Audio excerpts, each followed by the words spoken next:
જય શ્રી કૃષ્ણ. નમસ્કાર મિત્રો, સ્વાગત છે તમારું એક નવા વિડીયોમાં. ગમે તો શેર જરૂર કરજો અને નવા હોય તો ચેનલને સબસ્ક્રાઈબ કરી દેજો. આજની વાર્તા એક પરિવાર વિશે છે, તો ચાલો આજની વાર્તા આપણે શરૂ કરીએ.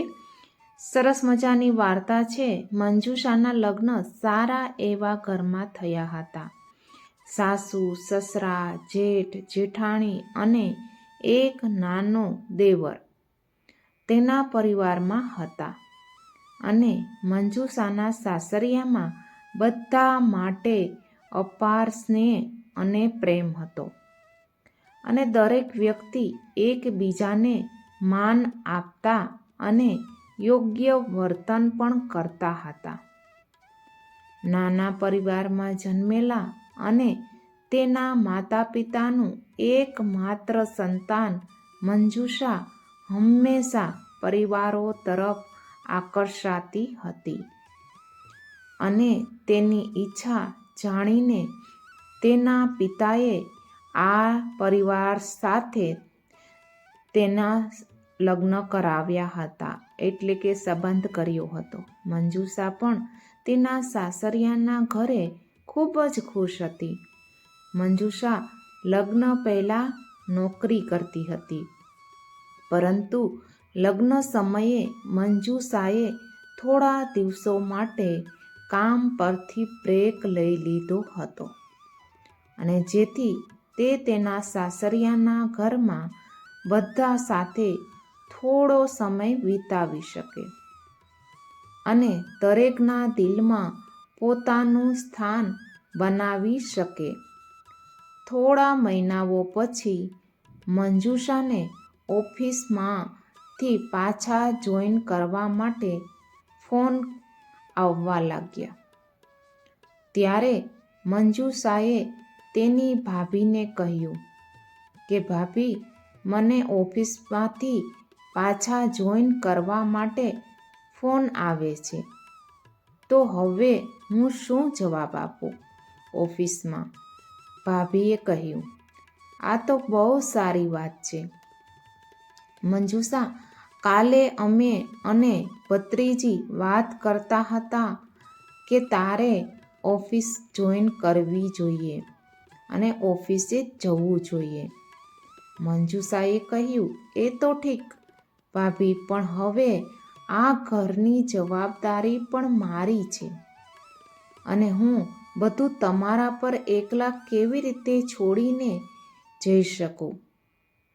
હું આવું કેમ વિચારી રહી છું? મંજુષા, ઘરના કામકાજનું શું? તેઓ પહેલાં પણ હતા અને ભવિષ્યમાં પણ રહેશે જ. પણ આટલું ભણ્યા પછી તારે ઘરે બેસી રહેવું એ મારા ખ્યાલથી યોગ્ય નથી. તું નિરાંતે જા, અહીં માજી અને હું, નીલા બધું સંભાળી લેશું. ભાભીની વાત સાંભળીને મંજુષાનું માન તેના પ્રત્યે બમણું થઈ ગયું. હવે રોજ સવારે મંજુષા તેની ભાભીને નાસ્તામાં મદદ કરીને ઓફિસે જવા નીકળી જતી હતી અને સાંજે જમવાનું બનાવવામાં પણ તેને મદદ કરતી હતી. મંજુષાના સાસરે બધા ભેગા મળીને જમતા હતા. મંજુષા ગમે તે દિવસે મોડી પડે તો પણ બધા જ મંજુષાની રાહ જોતા હતા. અને આવો પ્રેમાળ પરિવાર. મંજુષા ખૂબ ખુશ હતી. બધું ખૂબ જ સારી રીતે ચાલી રહ્યું હતું.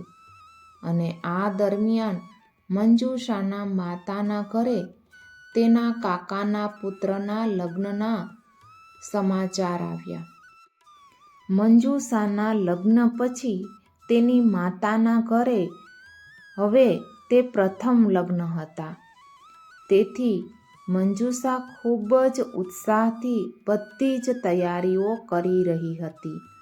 અંકલજી મંજુષાના પપ્પા સાથે તેના સાસરે ગયા અને બધાને લગ્નમાં આવવાનું પ્રેમભર્યું આમંત્રણ આપ્યું. અને મંજુષાએ કહ્યું, સાસુ અને ભાભી, હું તમારી બધાની રાહ જોઈશ અને ટૂંક સમયમાં લગ્નમાં આવો. હા મંજુષા, અમે બધા જ આવીશું અને તું પણ તારા પેરેન્ટ્સના ઘરે જઈને બહુ મજા કર.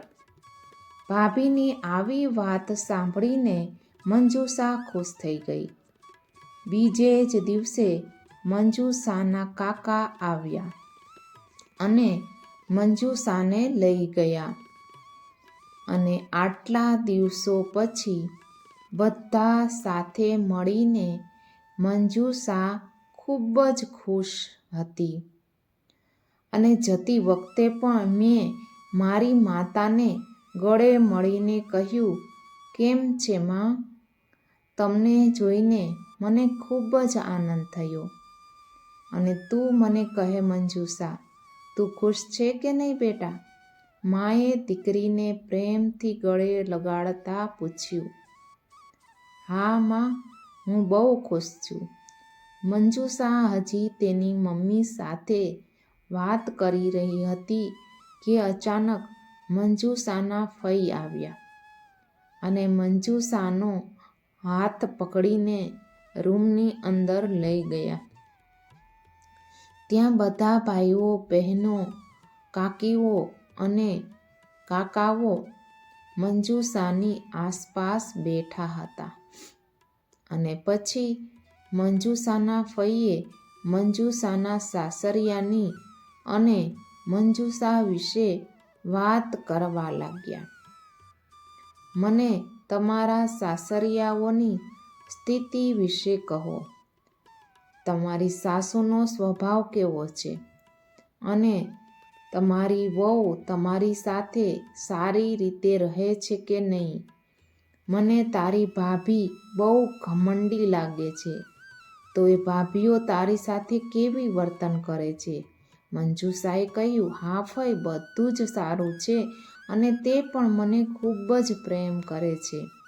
મંજુષાને તેની ફઈને બધાની સામે પૂછવું ગમતું નહોતું, કારણ કે મંજુષા તેની ફઈના સ્વભાવથી એકદમ પરિચિત હતી. મંજુષાની ફઈ ખૂબ જ ઉગ્ર સ્વભાવની સ્ત્રી હતી અને જે ક્યારેય પોતાની જાતને સાસરિયામાં એડજસ્ટ ના કરી શકી અને તેના પતિને પણ તેમના પરિવારથી અલગ કરી દીધા હતા. એવા એના ફઈ હતા. ફઈનો ઈરાદો મંજુષા જાણતી હોવા છતાં મંજુષાએ તે સમયે વધુ કંઈ બોલવું યોગ્ય ન માન્યું અને તેને શાંતિથી જવાબ આપ્યા. પણ ફઈ સંમત થવાના નહોતા. તેણીએ પાછી શરૂ થઈ ગઈ અને મંજુષાની ફઈએ કહ્યું, આવ મંજુષા, હવે બહુ જૂઠું ન બોલ. મને ખબર નથી, કુટુંબ એટલે વાસણ. માનથી ખાવો, માનથી પીવો. દરેક વ્યક્તિ આખો સમય માથું ટેકવીને બેસી રહે છે અને આવી જેલમાં રહેવા કરતાં એકલા રહેવું એ વધારે સારું. હવે મને જો, હું એકલી રહું છું અને મજા કરું છું અને જે ઈચ્છું છું તે કરી શકું છું. અને ખબર નહીં ભાઈના મનમાં શું આવ્યું કે તારા જેવી ભણેલી છોકરીના લગ્ન આટલા મોટા પરિવારમાં કરાવી નાખ્યા, જાણે મુક્ત છોકરીના પગમાં બેડીઓ નાખવામાં ના આવી હોય તેવી રીતે. આટલું કહીને ફઈ હસવા લાગ્યા. સાસરિયાઓ તરફથી ખરાબ શબ્દો સાંભળીને મંજુષાને ખૂબ જ ખરાબ લાગ્યું અને હવે તેણે ફઈને જવાબ આપવાનું નક્કી કરી લીધું. ફઈ, તમે તો એટલા માટે કહી રહ્યા છો કારણ કે તમે ક્યારેય પરિવારમાં રહ્યા જ નથી, અથવા તો તમે પરિવારમાં જીવવા માંગતા જ નથી. પણ મને માફ કરજો ફઈ, પરિવાર આશીર્વાદ સમાન હોય છે. જ્યાં દરેક વ્યક્તિને વડીલોના આશીર્વાદ મળે છે, ત્યાં નાનાઓ તરફથી પણ પ્રેમ અને સન્માન મળે છે. કોઈ સમસ્યા હોય કે કોઈ દુઃખ હોય, આખો પરિવાર મારી સાથે ખડકની જેમ ઊભો છે. જો હું એકલી રહેતી હોત તો હું શું નોકરી કરી શકી હોત? જ્યાં સુધી મારે બાળકો નથી ત્યાં સુધી હા, પણ બાળકો થઈ જાય પછી ચોક્કસ ના કરી શકું. જ્યારે હું નોકરીએ જાઉં છું ત્યારે કોઈ મોઢું કાઢતું નથી. ઉલટું તમે ઘમંડી લાગતી મારી ભાભીઓ મારા ચહેરા પર ખુશીઓ લાવી દે છે. મારા હિસ્સાનું બધું જ કામ પણ તેને પોતાની માથે લઈ લીધું છે, જેથી કરીને હું કામ કરી શકું. અને હા ફઈ, અમારા ઘરમાં કોઈ વાત પર કોઈ જ પ્રકારનો પ્રતિબંધ નથી. ન ખાવાનું, ન પીવાનું, ન પહેરવાનું. અમારા સાસરિયામાં ઘરમાં અમે વહુ નહીં પણ દીકરીઓની જેમ રહીએ છીએ. અને મારા સાસરાનું ઘર એ જેલ નથી પણ મંદિર છે.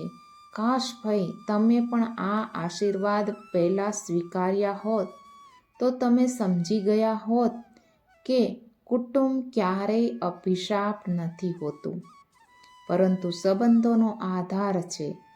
ફઈ પાસે કહેવા માટે હવે કોઈ શબ્દો બાકી રહ્યા નહોતા અને ત્યાં હાજર બધાએ મંજુષાની વાતને સમર્થન આપ્યું અને દરવાજે ઊભેલી મંજુષાની માતાના ચહેરા પર હળવાશથી સ્મિત દેખાયું અને તેની દીકરીને એનાથી વધારે પ્રેમ કરવાવાળા સાસરિયા મળ્યા હતા, જેઓ તેને તેના કરતાં પણ વધુ પ્રેમ કરતા હતા.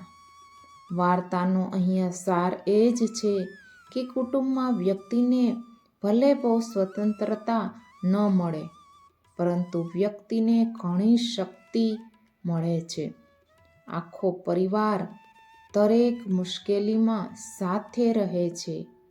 બાળકોને વડીલો પાસેથી જે સંસ્કાર મળે છે તે એકલવાયા નાના કુટુંબમાં મળતા નથી. જો વિડીયો પાછળનો સાર ગમ્યો હોય તો પ્લીઝ અત્યારે જ વિડીયો લાઈક કરી દે.